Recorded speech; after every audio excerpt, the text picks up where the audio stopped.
আপনাদের সকলকে স্বাগত। প্রিয়াঙ্কা রয়েছি আপনাদের সঙ্গে। শুরু করছি ঠিক রাত 9টায় নিউজ রুম লাইভ। নামবাদের প্রতিবারে বুধবার রাতে অশান্তি ছড়ায় মোথাবাড়ি অবরোধ, সেখানে আগুন ধরিয়ে দেওয়া হয়। আক্রান্ত জুডিশিয়াল অফিসাররা। আর আজ সকালে বাগডোগরা থেকে গ্রেফতার করা হয় মোফাক্কিরুল ইসলামকে। এবার আদালত নির্দেশ দিয়েছে পুলিশ হেফাজতে থাকার। আর কি নির্দেশ, আরো ডিটেল জানবো। সেবক রয়েছে আমার সঙ্গে। সেবক, একদমই দেখো, এই মোফাক্কিরুল ইসলাম তাকে আজকে সকালে সিআইডি বাগডোগরা থেকে গ্রেফতার করে। পুলিশের যেটা বক্তব্য ছিল যে বেঙ্গালুরু পালিয়ে যাওয়ার চক্করে ছিলেন তিনি। কালিয়াচকে বোথাবাড়ির এই যে ঘটনা, এখানে সব মিলিয়ে 19টি মামলা রুজু হয়েছে বলে পুলিশ জানিয়েছে। তার মধ্যে এই মোফাক্কিরুলের নামে কালিয়াচক থানায় 3টি মামলা রুজু হয়েছে। এই মামলার প্রেক্ষিতেই আজকে তাকে বিকেল নাগাদ শিলিগুড়ি থেকে এনে মালদার জেলা আদালতে পেশ করা হয়। পুলিশ হেফাজত নেয়। আদালত 14 দিনের পুলিশ হেফাজত মঞ্জুর করে। তাকে হেফাজতে নিয়ে পুলিশ জিজ্ঞাসাবাদ করবে। তাকে 17 তারিখে, আগামী 17 এপ্রিল তাকে ফের আদালতে তোলা হবে। এই সময়ের মধ্যে তাকে জিজ্ঞাসাবাদ করে তদন্তকারীরা জানতে চাইবেন বা জেনে নিতে চাইছেন যে ঠিক হঠাৎ করে তিনি কিভাবে ওখানে পৌঁছে গেলেন, তার কি উদ্দেশ্য ছিল, কেন তিনি এভাবে যে ধরনের বক্তব্য দিয়েছেন, তার যে উস্কানি যেটা প্রকাশ্যে এসেছে। পুলিশের বক্তব্য যে তার বক্তব্য উস্কানি কাজ করেছে এই পুরো ঘটনায়, এবং এই ঘটনায় অন্যতম চক্রী তিনি এর আগে মিমের প্রার্থী ছিলেন। তিনি আজকে আদালতে যখন তাকে প্রশ্ন করা হয়, আমরা যখন প্রশ্ন করি, তিনি বলেন মিমের সঙ্গে তার কোনো সম্পর্ক নেই, এখন তিনি ইস্তফা দিয়েছেন। একই সঙ্গে তিনি কিন্তু তার কার্যে তাতে কোন রকম ভুল স্বীকারও করেননি। তিনি বলছেন যা করেছেন ঠিক করেছেন, আন্দোলন চলবে। বেশ, এটার জন্য কি আপনাকে দল থেকে কোনো রাজনৈতিক দল থেকে বলা হয়েছিল? না না, এটা জনসাধারণের কাজ। উস্কানিগুলো কেন? কোনো উস্কানিমূলক বক্তব্য নেই। বৈধ ভোটার যতক্ষণ না লিস্ট হবে আন্দোলন চলবে। তাই বলে আপনি বিচারকদের গোটা রাত এইভাবে আটকে রাখতে কোনো প্রমাণ যদি দেখাতে পারে তা বলবে। আপনি কি অ্যাডভোকেট? বৈধ নাগরিকের লিস্টে যতক্ষণ না চলবে আন্দোলন চলবে গণতান্ত্রিক পদ্ধতিতে। না না না, কোনো দলের সাথে আমি না। না না, কোনো রাজনৈতিক। তারপর থেকে আমি রিজাইন করেছি।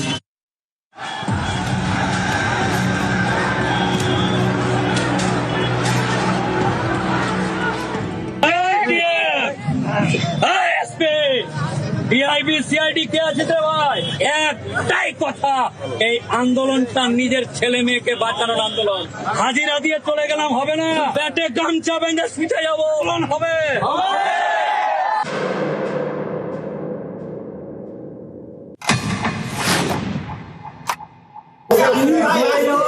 যতক্ষণ না উঠছে বৈধ ভোটার আন্দোলন চলবে। হয়ে যাওয়া ভোটার যতক্ষণ না উঠবে ততক্ষণ আন্দোলন চলবে। সাপ্লিমেন্টারি তালিকা থেকে হাজার হাজার ভোটারের নাম বাদ। এই অভিযোগে বুধবার মালদায় তুলকালাম।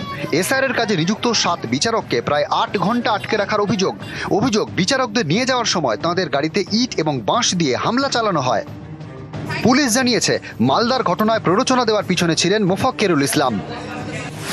মোফাক্কিরুলের গতিবিধির উপর নজর রাখছিল সিআইডি। তারা খবর পায় সহযোগী একরামুল বাগানিকে নিয়ে বেঙ্গালুরু পালাতে চান মোফাক্কিরুল। পালানোর আগেই অবশ্য জালে। শুক্রবার সকালে বাগডোগরা বিমানবন্দর থেকে মোফাক্কিরুল এবং তার সহযোগীকে আটক করে সিআইডি।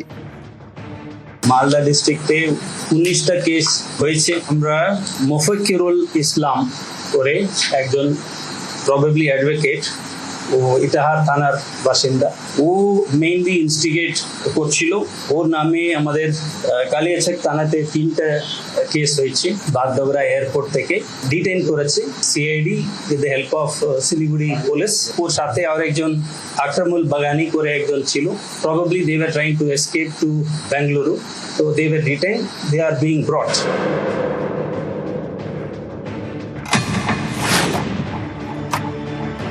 পুলিশ গ্রেপ্তার করার পরেও সোশ্যাল মিডিয়ায় ভিডিও বার্তা দেন মিম নেতা। এসআইআর এর নাম করে যে সমস্ত মুসলিম মানুষদের ভোটার করে দিয়েছে বা ডিলিট করেছে, যাদের নাম হয়নি, তাদের আন্দোলনে সহযোগিতা করতে গিয়ে সেখানে বক্তব্য দেওয়ার কারণে আমার জন্য কোনো জজ সাহেব অ্যারেস্টও ছিল না আর আটকও ছিল না। আমি ন্যাশনাল দিয়ে আসছিলাম, আর ঘটনা ঘটেছে মোথাবাড়িতে, তার জন্য অ্যারেস্ট হলাম আর কি। বাগডোগরা এয়ারপোর্টে মামলার কাজে যাচ্ছিলাম ওইখান থেকে। মোফাক্কেরুল ইসলাম উত্তর দিনাজপুরের ইটাহারের বাসিন্দা, পেশায় আইনজীবী। 21-এর ভোটে মিমের টিকিটে ইটাহার থেকে ভোটে লড়েন। এটা মোফাক্কেরুল ইসলামের বাড়ি ইটাহারের হাটখোলায়। প্রতিবেশী হিসাবে তো ভালোই, খুব ভালো। এখানে থাকেন, আবার কলকাতায় এখানে বাড়ি করেছেন, কলকাতায় যাচ্ছেন বাচ্চাদের পড়াশোনার জন্য। এখানে মাসে ধরেন সময় ক্ষেত্রে আসে, আবার চলে যায়। ভাষণ শুনেছিলাম কত ডি ভোটার হয়েছে। ডিআইবি সিআইডি কে আছে রে ভাই? একটাই কথা, এই আন্দোলনটা নিজের ছেলে মেয়েকে বাঁচানোর আন্দোলন। হাজিরা দিয়ে চলে গেলাম হবে না, পেটে গামছা বেঁধে শুতে যাবো হবে। বুধবার প্রায় 8 ঘন্টা বিডিও অফিসে আটকে ছিলেন 7 বিচারক। এই অফিসেই বুধবার দিন চলে সেই সমস্যা। এই অফিসের ভেতরেই জুডিশিয়াল অফিসাররা তারা তাদের কাজ করছিলেন এবং সেই সময় বাইরে যখন আন্দোলন চলছে তারপরেই ঘেরাও করা হয় এই বিডিও অফিস। ভেতরে 7 জন বিচারক তারা তাদের কাজ করছিলেন এবং সেই কাজ চলার সময় তারা ভেতরেই আটকা পড়েন। এখান থেকে যদি হিসেব করা হয় থানার দূরত্ব খুব বেশি হলে 200 মিটার হবে। তা সত্ত্বেও পুলিশ আসতে বা পুলিশের পর্যাপ্ত পদক্ষেপ নিতে এতক্ষণ সময় কেন লাগলো? বুধবার বিক্ষোভ, অশান্তি, শুক্রবার গ্রেপ্তার মোফাক্কেরুল ইসলাম। পুলিশের খাতায় তিনি মূল চক্রী। নিউজ 18 বাংলা।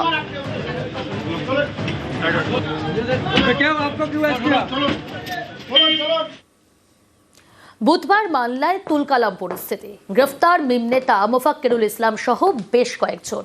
আর এই ইস্যুতে ভোটের হাওয়া গরম। বাংলা থেকে সব সরিয়ে দিয়েছে, দিয়ে মালদায় দাঙ্গা করেছে। কাকে দিয়ে জানেন? মুম্বাই থেকে নিয়ে এসেছিল পাগড়িধারী, টাকাধারী, বিজেপি দল, ভোট কাটারি, হাতে নাতে গ্রেপ্তার করেছে। আজকে সকালবেলায় সিআইডি করেছে। ইলেকশন কমিশনের এনআইএ আসার আগেই অ্যারেস্ট হয়ে গেছে। বাগডোগরা থেকে পালাচ্ছিল। আমি সিআইডি কে অভিনন্দন জানাই। বাংলাকে বদনাম করার চেষ্টা।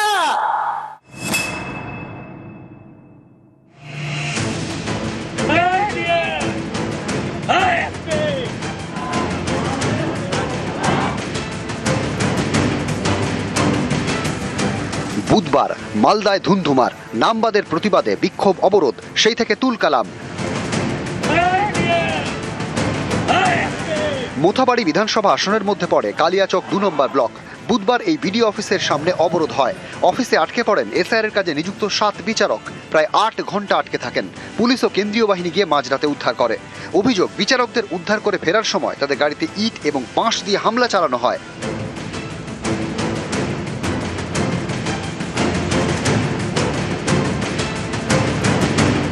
মালদায় এই অশান্তির ঘটনায় গ্রেপ্তার করা হয়েছে মিম নেতা মোফাক্কেরুল ইসলামকে। শুক্রবার সকালে বাগডোগরা বিমানবন্দর থেকে তাকে গ্রেপ্তার করে সিআইডি। ছেড়াচ্ছে, আইনজীবীরা বারবার আক্রান্ত হয়, তো সেখানে আবার মালদায় হবেন, এটা অত্যন্ত স্বাভাবিক। এত অঙ্গে এচুরু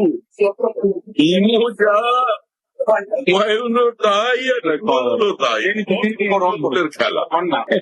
এখানে যা কিছু হচ্ছে তৃণমূল কংগ্রেসের নেতৃত্বে হচ্ছে, কংগ্রেসের অনুমোদনে হচ্ছে, তৃণমূল কংগ্রেসের অনুপ্রেরণায়। ইলেকশন কমিশন যেভাবে এই পশ্চিমবঙ্গকে উত্তপ্ত করে তুলেছে, জনরোষের জায়গা করেছে, বিজেপি যেভাবে মিম, আইএসএফ, হুমায়ুন কবিরের দল ইত্যাদিকে নিয়ে একটা সমাজে বিভাজন করেছে, যার পরিণতি হচ্ছে মোথাবাড়ির ঘটনা। কেন জ্ঞানেশ কুমারকে এই তদন্তের আওতায় আনা হবে না?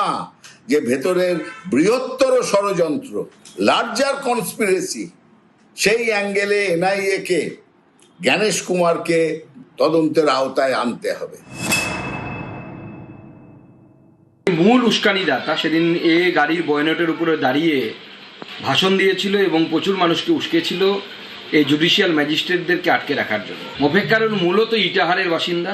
সেই ইটাহার থেকে তৃণমূল কংগ্রেসের বিধায়ক, তৃণমূল কংগ্রেসের মাইনরিটি মোর্চার প্রেসিডেন্ট, সেই ইটাহারেই বাড়ি।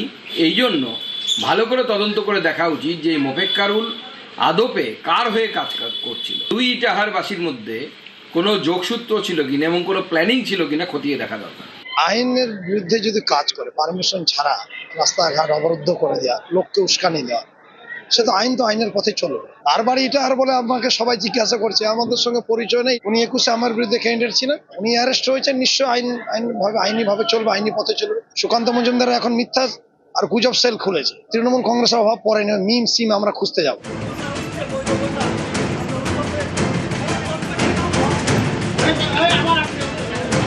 নিউজ 18 বাংলা।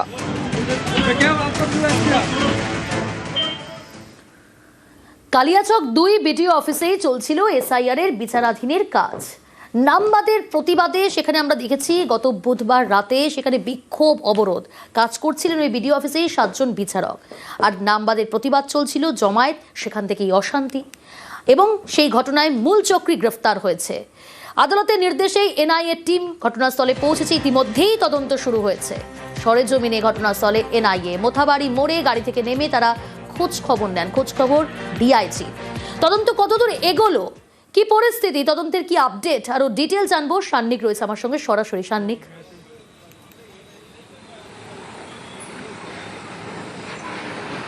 দেখো, প্রায় 5 ঘন্টা অতিক্রান্ত এখানে এনআইএ আধিকারিকরা তারা এসে উপস্থিত হয়েছেন এবং তারপর থেকেই আমরা দেখছি একদিকে যে ডিআইজি পদমর্যাদার আধিকারিক এই গোটা টিমটাকে এখানে লিড করছেন, তিনি নিজে এখনো পর্যন্ত বিডিও অফিস, যে বিডিও অফিসে বুধবার রাতে এই ঘটনা ঘটেছে সেখানে তিনি নিজে এখনো পর্যন্ত বসে রয়েছেন এবং তার পাশাপাশি তার একটি টিম, সেই টিমটি এই মুহূর্তে মোথাবাড়ি থানাতে রয়েছে, যে থানার দূরত্ব বলা ভালো বিডিও অফিস থেকে, অর্থাৎ ঘটনাস্থল থেকে প্রায় 200 থেকে 300 মিটার। তাও সেদিন রাত্রিবেলা পরিস্থিতি এত ঘোরতর হলো কেন? আগে থেকে ইনপুটের ক্ষেত্রে কি কি ইনপুট থানার কাছে ছিল, কিংবা এই গোটা রিপোর্ট থানা কখন আদৌ পেয়েছিল এবং তারপরে কেন সেন্ট্রাল ফোর্স হাতে থাকা সত্ত্বেও যারা জুডিশিয়াল অফিসার তাদের বের করতে এতটা সময় লাগলো? এই একাধিক প্রশ্নের উত্তর কিন্তু থানার আধিকারিকদের সঙ্গে কথা বলে কি কি প্রতিকূলতা সেই রাতে তাদের ফেস করতে হয়েছে সেই সমস্ত বিষয় জানার চেষ্টা করছেন এনআইএ আধিকারিকরা। পাশাপাশি এই গোটা যে তদন্ত প্রক্রিয়া হ্যান্ডওভারের যে ফর্মাল প্রসেস রয়েছে সেই ফর্মাল প্রসেসও বর্তমানে এগিয়ে নিয়ে যাওয়া হচ্ছে এবং সেইটা আজকের মতো কমপ্লিট করেই তারা কিন্তু তাদের যেখানে তারা আজকে থাকবেন সেখানে কিন্তু তারা আজকে ফিরে যাবেন, তেমনটাই খবর। পাশাপাশি পরবর্তীতে যাদেরকে গ্রেফতার করা হয়েছে ইতিমধ্যেই পুলিশের তরফে, যে 35 জনকে গ্রেফতার করা হয়েছে, তাদেরকে জিজ্ঞাসাবাদ করার যে সম্ভাবনা সেটা কিন্তু আগামী দিনে থাকছে, তেমনটাই মনে করা হচ্ছে আপাতত প্রশাসনিক সূত্রেও। বেশ সান্নিক। বিচারকদের উদ্ধারে দেরির কথা স্বীকার এডিজি উত্তরবঙ্গের, যদিও গাফিলতির অভিযোগ অস্বীকার। বিচারকদের নিরাপত্তায় প্রশাসনের ভূমিকায় গতকালই ক্ষোভ প্রকাশ করে সুপ্রিম কোর্ট। সেটা নিয়ে আমি এনকোয়ারি করছি, we will submit a report. আমাদের সাফিসিয়েন্ট অ্যারেঞ্জমেন্ট ছিল, there was error in the judgement, we will accept that there was a delay, but এটা নেই আমাদের কারো কোনো নেগলিজেন্সের জন্য এটা হয়েছে। I will send a report because it is matters before the Supreme Court. I will not talk much about it. নামবাদের প্রতিবাদ, বুধবার মালদায় তুলকালাম পরিস্থিতি। সুপ্রিম কোর্টের নির্দেশে এনআইএ কে তদন্তভার দিয়েছে কমিশন, আর সেই মতো কাজ শুরু করে দিয়েছে এনআইএ। ভোটের বাংলায় এ নিয়ে হাওয়া গরম।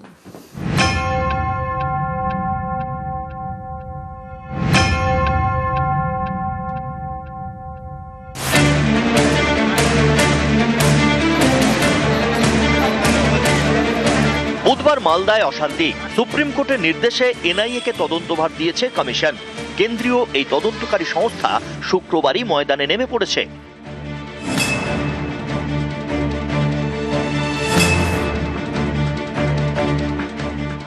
মালদার মোথাবাড়ি বিধানসভা এলাকা, এখানকার কালিয়াচক 2 নম্বর ব্লক অফিসে বুধবার তুলকালাম হয়। এসআইআর নামবাদের প্রতিবাদে ঘন্টার পর ঘন্টা ঘেরাও করে রাখা হয় 7 বিচারককে। মাঝরাতে ফেরার সময়ে ভাঙচুর করা হয় তাদের গাড়ি, দীর্ঘক্ষণ জাতীয় সড়ক অবরুদ্ধ করে রাখা হয়। এই ঘটনায় কড়া সুপ্রিম কোর্ট বৃহস্পতিবার নির্দেশ দেয়, মালদার ঘটনার তদন্তভার সিবিআই অথবা এনআইএ কে দিতে হবে। কেন্দ্রীয় সংস্থা তদন্ত করে সরাসরি সুপ্রিম কোর্টে রিপোর্ট জমা দেবে। এরপরেই এনআইএ এর হাতে তদন্তভার তুলে দেয় নির্বাচন কমিশন। সেই এনআইএ এর 6 অফিসারের টিম শুক্রবারই পৌঁছে গিয়েছে মালদায়। তদন্তের নেতৃত্বে এনআইএ এর আইজি সোনিয়া সিং, তিনিও চলে এসেছেন কলকাতায়।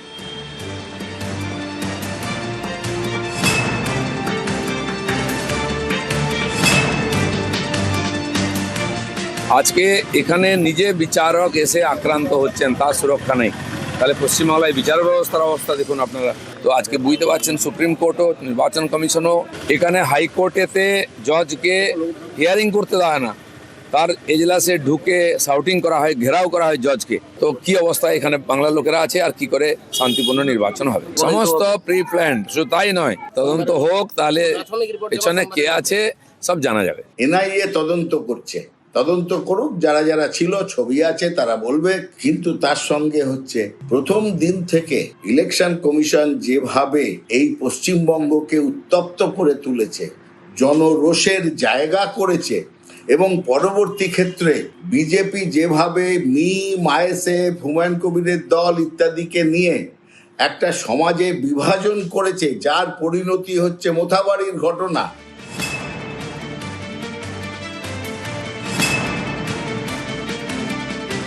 জাতীয় সড়ক কার নির্দেশে অবরুদ্ধ হয়েছে, কারা এই কাজ করেছে, কারা ভারতবর্ষের বিচার ব্যবস্থা এবং সংবিধানের উপর আঘাত এনেছে, বিচারকদের বন্দী করেছে, তারা কেউ ছাড় পাবে না। মোদির এনআইএ, আমাদের ভারতবর্ষের এনআইএ, আমাদের ভারত সরকারের এনআইএ নিরপেক্ষ তদন্ত করে প্রত্যেককে যারা অপরাধী তাদেরকে জেলের ভেতরে ঢোকানোর ব্যবস্থা করবে, কেউ আটকাতে পারবে না। ওটাটা বিজেপির ছক। যে লোকটা অ্যারেস্ট হয়েছে আগে মিমের ক্যান্ডিডেট ছিল শোনা যাচ্ছে, বা মিম করতো, সারা বছর দেখা যায় না, 5 বছর দেখা যায়নি। ভোটের সময় এসছে কি বিজেপির পারপাস সার্ভ করতে। যারা উদ্বিগ্ন তাদের আবেগকে উস্কে দিয়ে গন্ডগোলটা করিয়ে দাও। কেন না বিজেপি চাইছে গন্ডগোলটা হোক, বাদ দিয়েছে বিজেপি, সেই ক্ষোভকে উস্কে দিচ্ছে বিজেপি, সেই ক্ষোভ উস্কে গন্ডগোল চাইছে বিজেপি। কেন না ওদের একটা দৃশ্যপট দরকার, সিন দরকার, যেখান দিয়ে ওরা সেন্ট্রাল ক্ষমতাগুলোকে আরো বেশি করে মিসইউজ করে গোলমালের কাজে ব্যবহার করবে। নিউজ 18 বাংলা।